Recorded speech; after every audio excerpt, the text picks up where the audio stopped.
Hey guys, it's me, Sam Wartron. I just want to show you how I got to my colors. This is a technique I use for work all the time. Actually, I am at work at the moment, and there's a sort of method to getting a digital color, which is this RGB presented by my screen, into an actual physical color.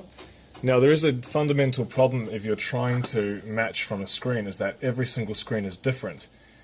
For example, this color isn't too bad. These screens have actually been adjusted as best as I could get them. But as you can see, there's an actual color difference between this one here comes across a lot sort of lighter and almost a little bit bluer, and this one's a very sort of a bit more teal. Might be hard to see. Once again, I'm filming in RGB, obviously, because it's a video. Now, this might be a better way of sort of showing it. So here's a blue, and if I drag that across onto two screens, you can see this one on this side is a lot sort of lighter, and this one's a lot darker.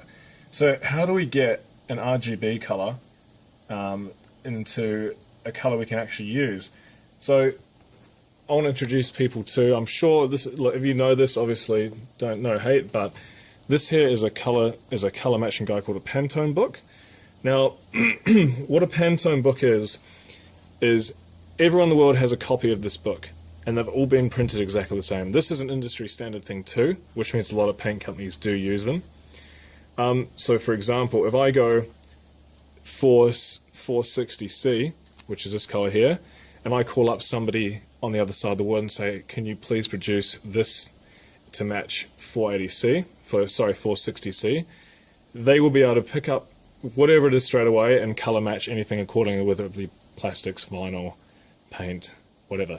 So what we want to do is get this RGB color, wherever he is gone. So we want to get, we've got a few colors here to match, but we want to get, this RGB color into something in here, so we can walk into a paint shop and go, yep, make me this color, make me that color. So we're here in Photoshop on my laptop, and I have my reference image up. So what I'm looking for is that I've got quite a few colors here to match. There's a sort of this grey, this dark sort of grey teal here, an actual darker teal altogether, light teal, mint I would call it. I mean, all of these colors are sort of all prominent. This color here too. So what I'm going to do, I'm going to match one color as an example. Let's go probably got a better reference picture here. So what we want to do is match the this sort of tone up here.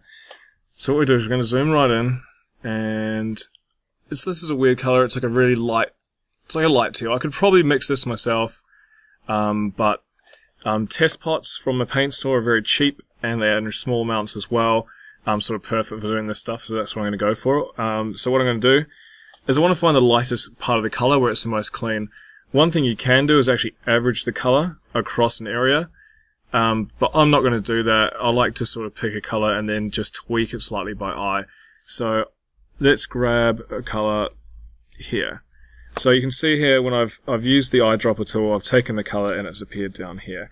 Now when I double click this, you can see it's still in an RGB. So we've got red, green, blue, 155, 171 to 170, and then we've got a CYMK, which is another color system for digital printing, and even just printing that color won't help you either. I'm not going to get into why that doesn't work, but yeah, anyway. So how do we get an RGB to a Pantone? Well, this is how recognized Pantone is you can go click color libraries, and bang, it's already found the color for me. So it's telling me it's 442C. So what I've done is I've gone into my Pantone book, and I've filtered through the colors, and I've found the light blue, which says it's a 442, which is actually, on screen it looks kind of blue, but here it's more of a sort of green, which, as once again, that could be my laptop screen is different to my other screens. So this is the color I'm going to go for. Now, what I like to do is actually, since I weather quite a lot and it darkens the color, I typically will go one shade lighter. So I'm going to go for the 441C, and when I take that into the paint shop with that number, they're going to mix that color for me, and it should be basically that color. One thing you can do too is if your paint shop doesn't do Pantone colors, so you probably need a pretty good, any decent paint shop will, any specialty paint shop will as well. But if you can't do Pantone colors, what I like to do is, if you can get your hands on one of these books are not cheap. They run about $200 each. But if you can get your hands on one of these, you can actually just walk into the paint shop with these colors and just find a swatch that's similar. I know that with my base color, I managed to find a color that was almost identical without having to match, without having to get Pantone colors mixed. So I hope that all makes sense, everyone. And please let me know if you've got any questions. I'm trying here. This is a very complicated thing, believe it or not. There's a lot more to it than this, but this is the very basics and what I do for work and stuff.